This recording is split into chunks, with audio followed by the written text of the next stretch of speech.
Hello everyone. तो चलिए इस वीडियो में अपन एक छोटा सा कंसेप्ट और उसका एक क्वेश्चन डिस्कस करते हैं। किससे रिलेटेड है ये question? Acquisition of additional stake से रिलेटेड है। यानी मान लो कि मैं एज अ पेरेंट, मेरे पास अभी मेरी सब्सिडरी का मान लो 70% की होल्डिंग थी, यानी जो एनसीआई थी वो 30% की थी। हाँ, मान लो मैंने 10% और एडिशनल स्टेक परचेज कर लिया, मैंने 10% और परचेज कर लिया, यानी मेरे पास अब टोटल 80% स्टेक हो गया। हाँ, एनसीआई कितनी बची? 20%। यानी मेन इम्पैक्ट किस पे आता है इस चीज़ का? एडिशनल स्टेक का एनसीआई पे आता है। एनसीआई कम हो जाती है हमारी, बस यही अपने को इसमें करना और कुछ भी नहीं है इस क्वेश्चन में। This means parent acquire additional stake in subsidiary यहाँ पे लिखा है after additional original acquisition. This means when parent acquire more control then the NCI will reduce it at its carrying amount. Profit loss कैसे निकलेगा? अगर अपन separate financial statements बना रहे हैं, सिर्फ पेरेंट का इंडिविजुअल फाइनेंशियल स्टेटमेंट, कोई प्रॉफिट लॉस आएगा कि उसमें? नहीं। मैं तो एडिशनल इन्वेस्ट करा, बस उसमें जो इन्वेस्ट करा वो दिखा दो इन्वेस्टमेंट में, और कैश कम कर दो, बैंक से पैसा दिया अपन ने, बात खत्म। लेकिन कंसोलिडेटेड फाइनेंशियल स्टेटमेंट में इसमें प्रॉफिट लॉस अकर हो सकता है, वो कहाँ जाएगा? कंसोलिडेटेड अदर इक्विटी में जाएगा। ठीक है, चलो अपन इस क्वेश्चन को डिस्कस करते हैं। और कुछ भी नहीं है इस कंसेप्ट में, सिर्फ अपने को एनसीआई का ध्यान रखना है कि वो कैरिंग अमाउंट पे रिड्यूस होता है। चलो क्या लिखा है? A Limited acquired 70% shares of B Limited on 1st April 2000. एक second. A Limited acquired 70% shares of B Limited on 1st April 2000 when the fair value of net asset of B Limited was 200 lakhs. During 2000-2001, B Limited make a profit of rupees 100 lakh. Individual and consolidated balance sheet of 31st March 2001 अपने को दी हुई है। ए की दी हुई है जो हमारा parent है, बी जो हमारी सब्सिडरी उसका, और हमारा ग्रुप की बैलेंस शीट दी हुई है। चलो आगे पढ़ते हैं क्या लिखा हुआ है। सर इसमें गुडविल दिखाई दे रही है जो अपन एक्वाजिशन करते वक्त हमारी कैलकुलेट हुई होगी, बाकी सारे असेट्स दिख रहे हैं, लाइबिलिटीज दिख रही है, शेयर कैपिटल वगैरह दिख रही है। देखो यहाँ पे शेयर कैपिटल भी 200 की लिख रखी है। यहाँ पे अपन ने पढ़ा हुआ है हमारी कंसोलिडेटेड बैलेंस शीट के पॉइंट्स में कि जब कंसोलिडेटेड बैलेंस शीट अपन बनाते हैं सबसे अपन पेरेंट की लेते हैं। देखो पेरेंट की ले रखी है कंसोलिडेटेड अदर इक्विटी कैलकुलेटेड 870 की, और हमारा नॉन कंट्रोलिंग इंटरेस्ट ₹90 का। नॉन कंट्रोलिंग इंटरेस्ट की कितनी फेयर कैरिंग अमाउंट है? 90 की फेयर कैरिंग अमाउंट है। ये ध्यान रखिएगा कि ये एडिशनल एक्विजिशन से पहले की है, तो यहाँ पर ये कितने परसेंट की है? 30% की वैल्यू दिखा रही है 90 की। 70% होल्ड करा हुआ है ना, तो 30% एनसीआई की वैल्यू कितनी है? 90 की है। चलो ठीक है। A Limited acquired another 10% stake in B Limited on 1st April 2001 for 32 lakh. 32 lakh पे एडिशनल 10% एक्वायर करा। The proportionate carrying amount of non controlling interest is 30 lakh, यानी 30 लाख का प्रपोर्शनेट कैरिंग अमाउंट है, यानी 30 लाख से एनसीआई की वैल्यू कम हो जाएगी। अपने को क्वेश्चन में दे दिया, अपने को कैलकुलेट करने की नीड नहीं है। ठीक है।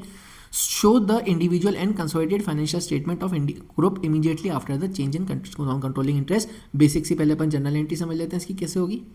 एनसीआई रिड्यूस होगी 30% से, मैंने यहाँ पे कैलकुलेट करके भी दिखा दिया, बाकी क्वेश्चन में डिटेल दी हुई थी। एनसीआई 30 से रिड्यूस हो जाएगी, कैश हमारा 32 गया एडिशनल एक्विजिशन में, जो हमारा लॉस हुआ वो कितने का होगा? 2 का हुआ, कहाँ चला जाएगा? वो कंसोलिडेटेड अदर इक्विटी में चला जाएगा।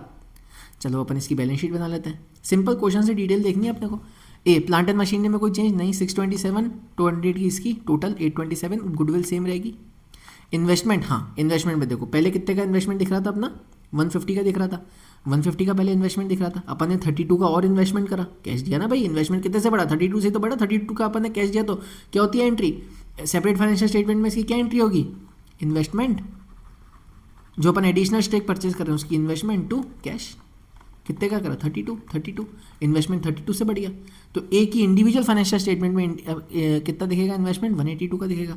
यहाँ पर गलती से भी मत लिखना टोटल में, क्यों? क्योंकि अपन इन्वेस्टमेंट जो ए की, जो पेरेंट की असेट साइड पे दिख रहा होता है वो अपन नहीं लिखते हैं। कंसोलिडेटेड बैलेंस शीट के पॉइंट्स में मैंने आपको लिखवा रखा है कि 2 पॉइंट ऐसे होते हैं जो अपने को कंसोलिडेटेड बैलेंस शीट बनाते वक्त नहीं लेने। एक तो share capital reserve of subsidiary company, और दूसरा कौन सा? Investment amount in parent company balance sheet. ठीक है, चलो यहाँ पे सिर्फ इसके इंडिविजुअल फाइनेंशियल स्टेटमेंट में शो होगा 182 का investment, consolidated group financial statement में नहीं दिखेगा। चलो कैश 32 से कम हो गया, अपन ने पे करा एडिशनल एक्विजिशन के लिए, तो 168 बचा, यहाँ पर 30 का और टोटल 198। अदर करेंट असेट्स में कोई चेंज है नहीं, टोटल डायरेक्ट लिख दिया। Share capital individual financial statement में जो पेरेंट की वो 200, सब्सिडरी की 100, लेकिन कंसोलिडेटेड बैलेंस शीट के पॉइंट्स में अपन ने समझ रखा है कि शेयर कैपिटल सिर्फ पेरेंट की लेते हैं, 200 ले ली। कंसोलिडेटेड अदर इक्विटी पेरेंट की इतने 800 की, 200 की सब्सिडरी की, ग्रुप में कितनी दे रखी है? देखो ग्रुप में अपने को अमाउंट दे रखा है 870 का, ये अपने को क्वेश्चन में दिया हुआ है कितना है? 870। लेकिन इसमें हमारा एक लॉस भी हुआ था। कौन सा लॉस? ये वाला लॉस कंसोलिडेटेड अदर इक्विटी से कम होता है, तो ये कितना हो जाएगा? 870 - 2 कितना बचा? 868। कितना बचा? 868।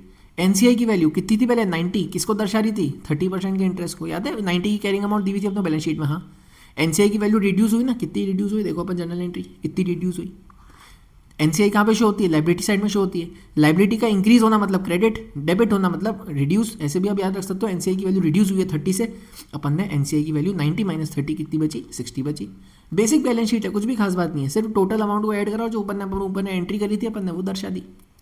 इन्वेस्टमेंट का अमाउंट अपन ग्रुप में नहीं लिखता, अपन ने बेसिक कंसोलिडेशन के जो बड़े वाले क्वेश्चन कर रखे हैं उनके पॉइंट्स में मैंने आपको लिखवा रखा है कि जो जो पॉइंट्स अपन कंसोलिडेटेड बैलेंस शीट में नहीं इंक्लूड करते उसमें से एक ये वाला और दूसरी share capital of subsidiary company, वो भी देखो अपन ने यहाँ पे इंक्लूड नहीं करी, सिर्फ शेयर कैपिटल ऑफ पेरेंट करी।